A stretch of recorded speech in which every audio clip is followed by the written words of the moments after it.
Hi. So simplicity simplicity అనేది అంటే చాలా సింపుల్గా అనిపిస్తుంది. అసలు సింపుల్గా ఉండడం ఎందుకు కష్టం, లేకుంటే ఒక థాట్ని ఒక సింప్లిఫై చేయడము ఎందుకు కష్టం అంటే, నాకు ఫస్ట్ అనిపించేది సింపుల్గా ఉండడం ఈజీ కదా, అందులో గొప్పతనం ఏముంది అని. బట్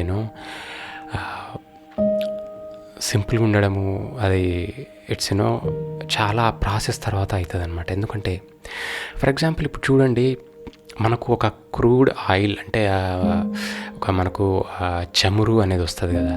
సో దాని నుండి ఒక ఫైన్ పెట్రోల్ రావాలి, ఒక మంచి క్వాలిటీ పెట్రోల్ రావాలి అంటే మనకు ఎంతో రిఫైన్మెంట్, ఫిల్టర్ చేసి స్టేజ్ బై స్టేజ్ చేసి వస్తుంది. సో అట్లనే ఇదనే కాదు, చాలా ప్రోడక్ట్స్ కానీ లేకుంటే ఏదైనా కూడా ఒక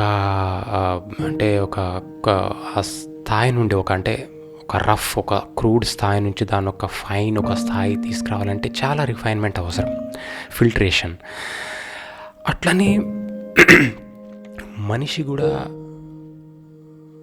ఎందుకంటే మనకు ఎన్నో థాట్స్ ఒక మిక్సింగ్, ఒక సమ్మేళనం మన మైండ్ కాబట్టి ఆ థాట్స్ అన్నిటిని కూడా పక్కన పెట్టి మనకి ఏది కావాలి, ఏది సరైనది, ఏది ఉంటే కరెక్ట్, మనకు ప్రాక్టికల్గా చాలు, ఏది పని అవుతుంది, ఏది ఇవన్నీ చేయడానికి కూడా చాలా రిఫైన్మెంట్ అవసరం. మరి రిఫైన్మెంట్, ఫిల్ట్రేషన్ అవసరం అంటే మనకు మన మైండ్ కూడా కరెక్ట్, మన బ్రెయిన్ కూడా కరెక్ట్ అనలైజ్ చేయగలగాలి. అప్పుడే ఆ సింప్లిఫై థాట్స్ అనేది వస్తుంది. అంతేగాని ఆ పిచ్చి పిచ్చి థాట్స్ని అది సరిగా చేయలేదు అనుకోండి, అది అక్కడనే ఉండిపోతుంది. ఎందుకంటే చూడండి, ఇప్పుడు ఏదైనా కూడా ఒక షర్ట్ కావచ్చు, లేకుంటే ఇంకేదైనా అంటే ఒక బట్టలు ఆర్ వాట్ ఎవర్, ఒక మంచి సింపుల్ స్టైల్ తీసుకురావడానికి చాలా కష్టం అనమాట. ఇప్పుడు అంటే ఒక కింద స్థాయి చూడండి, మీరు మామూలుగా మార్కెట్లో దొరికేవి అంటే మొత్తం ఆ డిజైన్ అంతా వెరైటీ అసలు ఇట్లా. బట్ ఒక నీట్గా డిజైన్ అంటే ఏదైనా మంచి ఒక బ్రాండ్ది అసలు చాలా సింపుల్గా ఉంటుంది, కానీ అది ఎంతో కాస్ట్. ఎందుకు అంటే ఆ డిజైన్ తేవడానికి అంత సింపుల్గా ఉంటే కూడా అది సేల్ అవుతుంది అని వాళ్ళు ఆ డిజైన్ చేసేది ఫస్ట్ ఆ మైండ్లో ఆ థాట్ ఉండాలి, ఆ గట్స్ ఉండాలన్నమాట. సింపుల్గా ఉన్నా చాలు, ఇది వెళ్ళిపోతుంది మార్కెట్లని. అట్లనే ఒక వేసుకునే వాళ్ళకు కూడా సింప్లిసిటీ చూపించాలి చాలు, మేము అంత కాంప్లెక్స్ అవసరం లేదు లైఫ్లో అనేది కూడా ఒక రకమైన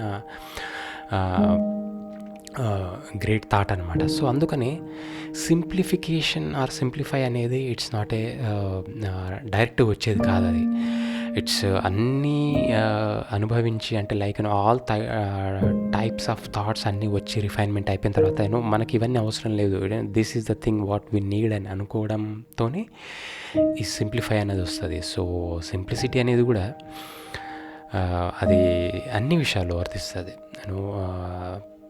జీవితంలో మనం తీసుకునే నిర్ణయం మీద కావచ్చు, లేకుంటే మనం చూస్ చేసుకునే వాటి మన డెసిషన్స్ కానీ, మనం కట్టించే ఇల్లు, ప్రాజెక్ట్, వాట్ ఎవర్ లేకుంటే మనం చూస్ చేసుకునే వ్యక్తులు, వాళ్ళతో like relation bond, what ever ఇవన్నీ కూడా ఎప్పుడైతే నీకు సింప్లిఫైడ్ థాట్ అనేది నీ మైండ్లో వచ్చేస్తుంది, ఒక క్లారిటీ, ఒక క్లియర్ విజన్ అనేది ఉంటుంది అనమాట.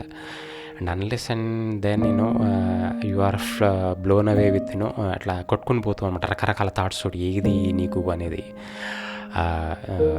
చూజీగా అంటే మనం ఏది కరెక్ట్ చూసుకోవాలి అనేది అంత ఇది. So simplicity is not such a simple thing as we think, yeah. So thanks for listening. Thank you.